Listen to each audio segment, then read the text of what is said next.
இவங்களுடைய வாழ்க்கையில் எந்த மாதிரியான மாற்றங்கள் நடந்திருக்கு அப்படின்னு சொல்லிட்டு மிஸ்டர் வேல் சார் உங்கள்கிட்ட எல்லாருக்கிட்டையும் ஷேர் பண்ணுறாங்க. வணக்கம். ஜனவரி 25, 2025 இருந்து திருமதி செந்தில்குமார் பாக்கியலட்சுமிகிட்ட நான் ஹீலிங் செய்கிறேன்னா தவறாமல் ஒவ்வொரு கிழமையும் எனக்கு ஹீலிங் செய்வாங்க. நான் வந்து ஒரு டயபெட்டிக் பேஷண்ட். நான் ஹீலிங் செய்கிற தொடக்கத்திலே எனக்கு 220, 240களுக்குள்ள எனக்கு டயபெட்டிக் இருந்தது. இப்போ 2014 இருந்து எனக்கு டயபெட்டிக் இருக்கு.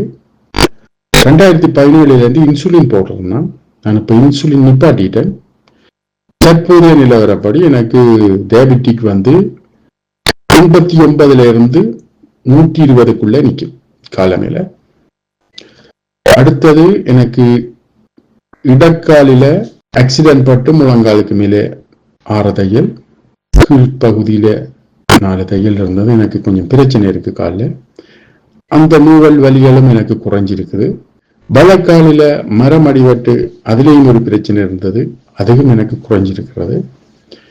டயபெட்டிக், செமிவாட்டு பிரச்சனை எல்லாமே எனக்கு வந்து 95% எனக்கு எல்லாம் சுகமாயிட்டுது.